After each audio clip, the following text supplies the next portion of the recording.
श्री राम जय जय राम, श्री राम जय जय राम, श्री राम जय जय राम, श्री राम जय जय राम, श्री राम जय जय राम।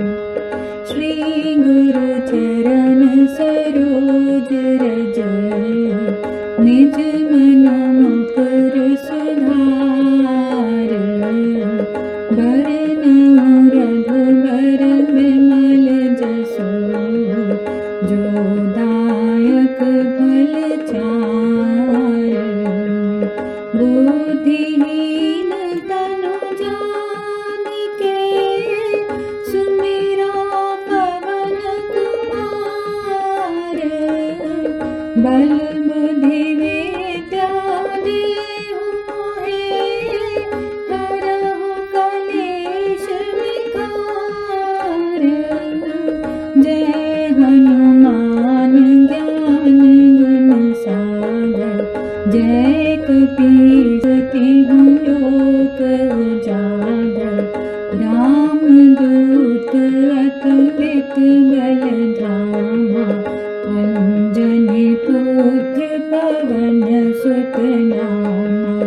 महावीर विक्रम बजरंगी, कुमति निवार सुमति के संगी। कंचन बरन विराज सुबेसा, कानन कुंडल कुंचित। महाराज जी की जय, सिद्धि माँ की जय। आप सबको मेरा प्रणाम। एक कहानी सुनाती हूँ आज आपको। एक बार एक शेरनी होती है जो प्रेग्नेंट भी होती है और बहुत भूखी होती है। कई दिनों से उसने कुछ खाया नहीं होता और जैसे जैसे दिन बीतते जाते हैं तो उसका जो बेबी होता है वो उसके अंदर और बड़ा होता जाता है, ग्रो करता जाता है। उसको इधर उधर चलने में भी उस शेरनी को तकलीफ़ हो रही होती है, लेकिन उसे शिकार भी चाहिए होता है क्योंकि वो भूखी होती है। वो अगर चल भी पाती है तो अटैक नहीं कर पाती, इतना उसमें जान नहीं होती और इतनी फुर्ती नहीं होती कि अपने शिकार को पकड़ सके। और हर बार वो फेल हो जाती है अपने शिकार को पकड़ने में। बहुत उदास होती है, बेबी पेट में होता है उसके, भूख लगी होती है, जंगल में घूमती है। फाइनली उसे नींद आ जाती है और पेड़ों की छाया में वो सो जाती है। जैसे ही उसे नींद आती है, उसकी आंख लगती है तो उसे सपना आता है कि उसने भेड़ों का एक झुंड देखा है और जब वो उनको झपटना चाहती है, अपना शिकार बनाना चाहती है, तो उसको एक झटका लगता है और वो जाग जाती है नींद से। और देखती है कि सच में, हकीकत में उसको एक भेड़ों का झुंड नज़दीक ही घास चरता हुआ नज़र आता है। बहुत खुश हो जाती है, उछल पड़ती है खुशी से, भूल जाती है कि उसके पेट में उसका बेबी है। और इतनी पागल होती है वो भूख से, भूख कंट्रोल नहीं हो रही होती, उसका हंगर उससे। और एक छोटे से भेड़ के बच्चे पर वो अटैक करती है, उस पर झपट्टा मारती है और जंगल के बीच में खो जाती है। उसे ये तक रियलाइज़ नहीं होता कि उसको इतनी एग्जर्शन हुई है, इतनी थकावट हुई है जब वो भेड़ के बच्चे को पकड़ रही थी, कि उस दौरान उसने अपने बच्चे को जन्म दे दिया।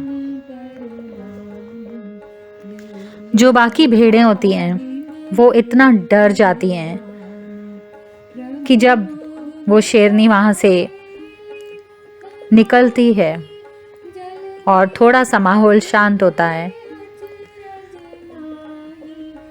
तब उन्हें समझ में आता है कि उनका एक बच्चा, भेड़ का बच्चा गायब है। जब वो भेड़ें दुख में चिल्ला रही होती हैं, अपनी लैंग्वेज में दुख में चिल्ला रही होती हैं, करा रही होती हैं, तो जो शेरनी का छोटा बच्चा होता है, जो न्यू बॉर्न बेबी होता है, वो देखती हैं कि वो उनके बीच है। और जो भेड़ें होती हैं वो उस शेरनी के बच्चे को अपना लेती हैं, अडॉप्ट कर लेती हैं। बहुत साल गुजर जाते हैं। जो शेरनी का बच्चा होता है अब वो बड़ा हो जाता है और उसी भेड़ों के झुंड के साथ वो घूमता रहता है, उनके साथ टहलता है और उनके साथ रह रहा होता है। शेर की तरह दहाड़ने की बजाय वो भेड़ों की तरह बोलना सीख जाता है। मीट खाने की बजाय वो घास खाना सीख जाता है और एक स्ट्रिक्टली वेजिटेरियन शेर बन जाता है वो बच्चा। और बहुत ही कमज़ोर दिल का बड़ा होता है। एक दिन एक और शेर टहलता हुआ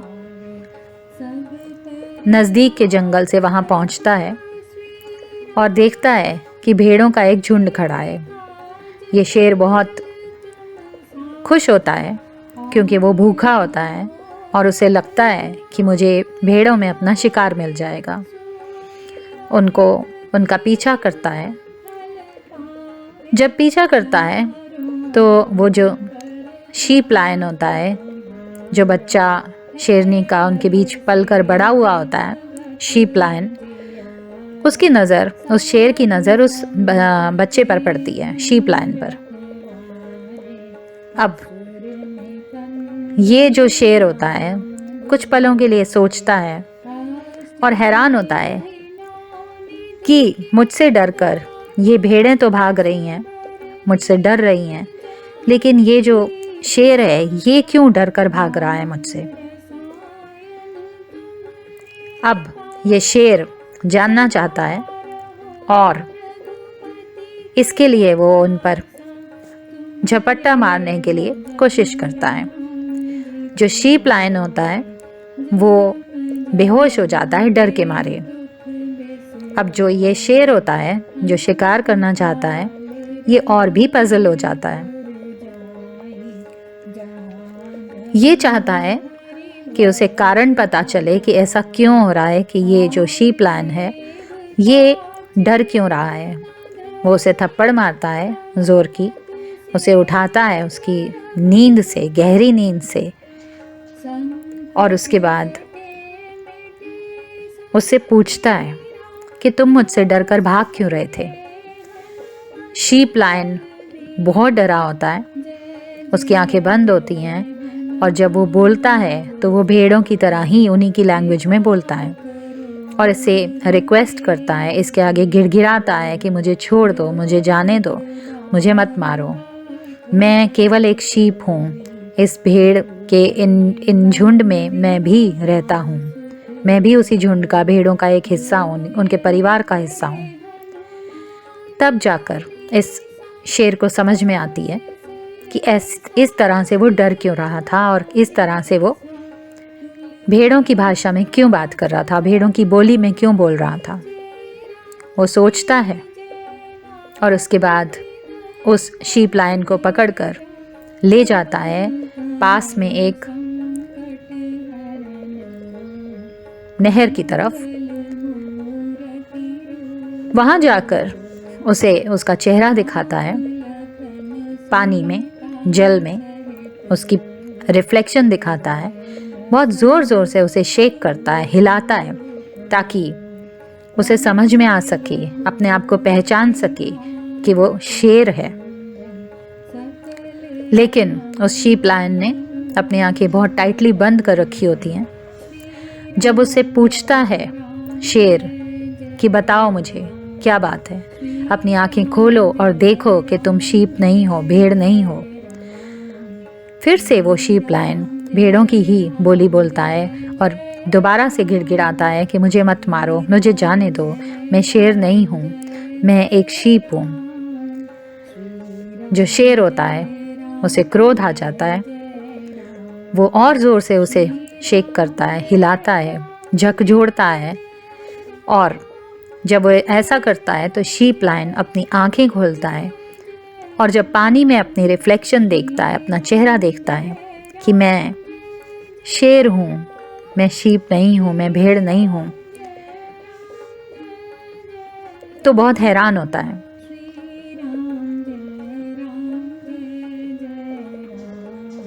शेर उससे कहता है कि पहचानो अपने आप को, मेरा चेहरा देखो, अपना चेहरा देखो और बताओ तुम कौन हो। दोनों हम एक ही हैं, हम दोनों शेर ही हैं, तुम भेड़ नहीं हो। तुम भी दहाड़ने के लिए पैदा हुए हो, शेर की तरह बड़े होने के लिए पैदा हुए हो। अब शीप लायन को उस शेर की बात समझ में आती है, वो दहाड़ने की कोशिश करता है, शेर की बोली बोलने की कोशिश करता है। शुरुआत में उसे मुश्किल होती है, लेकिन धीरे धीरे जब उसे शेर के थपेड़े पड़ते हैं तो उसे समझ में आ जाता है कि मैं कौन हूँ, मैं क्या हूँ और मेरी क्षमता क्या है। अब दोनों शेर खेतों में से गुजरते हुए उस जगह से निकलते हैं और बड़े शेरों के साथ, शेरों के झुंड के साथ, शेरों के बीच में दोनों रहने लगते हैं। क्या सीखा आपने इस कहानी से? क्या आप शेयर करना चाहेंगे? निज मन मुकुर सुधार, बरनउँ रघुबर विमल जसु, जो दायक फल चार।